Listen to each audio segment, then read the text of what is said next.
Hi lovely people.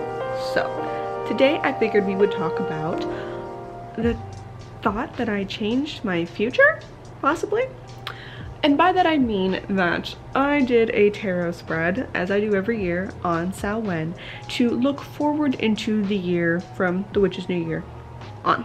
Because it was 2020, again the cards were very interesting, it was very cool to look at, and I've done videos before about kind of how some of the meanings have changed as I look back on some of the months, and it makes sense, right? Especially because, I don't know, when I pull tarot, I don't necessarily see it as a 100% this is your future, you can't get out of it.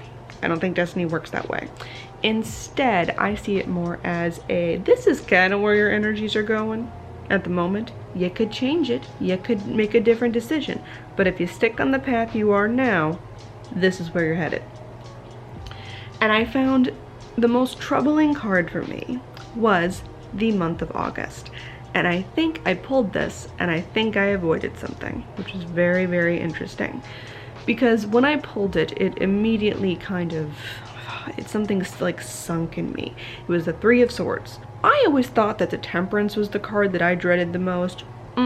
Nope, that is now officially changed. That Three of Swords put the fear into me in a way I did not realize I had still when I pulled tarot cards. Because when I pull cards like the Tower, Death, all of these things, even Temperance now used to be the big for me, but when I pull all these other cards, I now can see where their meaning could apply to certain subsects of my life, right? Like I can kind of analyze and see where they're going. But with the Three of Swords was pulled, all I could think was, oh my god, someone I really love and care about is going to betray me, or I'm going to betray myself somehow, and either I don't like any of this. None of these options are good options. No thank you. And then for a clarifying card, as I pull with every card that worries me quite a bit, I pulled Justice. What the fuck does that mean? And within the year of 2020, I thought possibly what that might mean is that, because the cards seem to be more so dealing with my reaction to the things that have been happening, less of things happening to me, if that makes sense. So I thought, oh, well, this totally changes. Maybe it's not a romantic thing. Maybe it's a more me feeling betrayed by my government. Maybe it's me being betrayed by something else, and justice could literally be the frickin' justice system. Like, it could be something major like that. And instead, August came, August went, and I kept, I guess in a way, looking for the betrayal. I kept like waiting for another foot to drop, for something to come through. For a little while there was something shaky with my work. I was really worried that, oh, that's where it's gonna come from. Betrayal on a job front, which I was like, please no, please no, please no. Like, I've somehow managed to hang on to employment through this horrid year. Let's keep it that way. And then that didn't really evolve much into anything. And I think I realized that this is probably the first time where I think I avoided something. I think I looked at those cards and decided, nope, that energy is not in it for me at all. And I want to change. And so I did.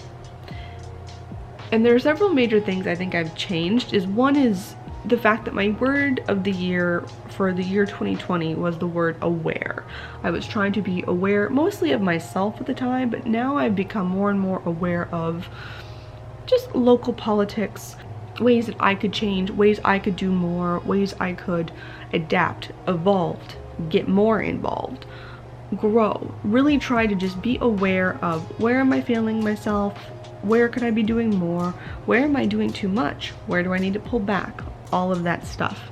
And I think I've done a pretty damn good job of it, even with all the tumultuous craziness happening, because I have been very aware of when I need to pull back, when I need to change course, when I need to stop what I'm doing and really take a minute and figure out what the fuck is going on.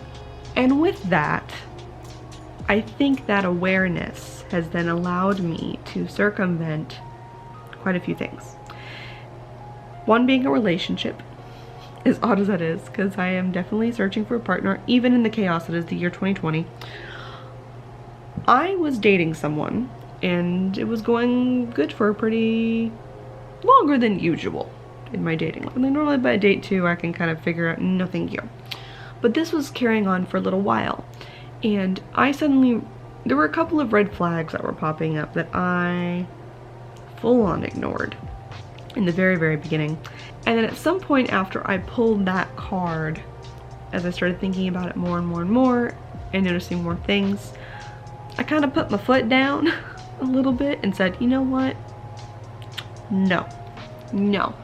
We're gonna cut this off at the freaking knees. I thought it was interesting because the warning signs were, I've talked about this briefly before, were one, a crocodile was appearing fucking everywhere, and the crocodile, when it appears to me, there was a crocodile head on the back of the bar, there was a man who was preparing our food who had a tattoo of a crocodile, lots of crocodiles. And crocodiles to me means listen to your intuition. What is your freaking instinct telling you? And my instinct was telling me this isn't good. And yet, I ignored it. Later on I had a dream that it was like me and this person that I was seeing years later. I was at a family reunion and my aunt pulled me aside and said, it's so great, you know, like that you two have been together so long. And I was like, yeah, we'll be divorced in 2 years. Like that was the dream. It was that short, it was that quick. It was my aunt talking to me in my kitchen, in her kitchen. We were all at family reunion, it was a thing. And I was like, this isn't gonna work out. And I said it so calmly, so assuredly, so like tired. It was one of those dreams where like you're watching yourself. Very clearly there were just a bunch of communication problems in that relationship, a lot of negligence of my time, just like assuming that I should be around, and when they weren't available then I should just be totally fine with that, even if that means absolutely no communication for over a month. What? No. And it's funny how I am really good at noticing red flags and bad shit with so much other parts of my life. And not only did me calling out that bullshit there and stopping it after a little while, I then also kept pushing forward with that with other people I was seeing. So there was some bullshit in January and some other dating stuff in February, and eventually, even as COVID was going around, there was, you know, when like the exes pop back into your life and you have to go, no. That stuff was happening and I put my foot down and I was damn good about it. So I think if it was romantically involved, I think I got the message that no, if I demand respect, etc. and so forth, then this isn't needed. I won't get to this point where I am in this situation with someone who doesn't really care about me and for them to then betray me and for me to seek justice in any way. And I think that communication then also bled into the rest of my life too. Like I said earlier, there was a bit of a work issue, and at first I think it was because of I wasn't properly communicating the amount of stress I was under and the amount of my workload. And when I communicated that better to my bosses, suddenly we could maneuver stuff around so that I wasn't feeling that as much. I think honestly that communication has completely eliminated the need for betrayal and then for me to seek justice. I think I totally changed a little bit of my course when it came to that month. Because I think of, if I still maintained some of the romantic entanglements that I had pre-quarantine, I might have clung to those more, because we probably would have maybe quarantined together as opposed to me quarantining by myself. I probably would have tolerated even more stuff out of loneliness.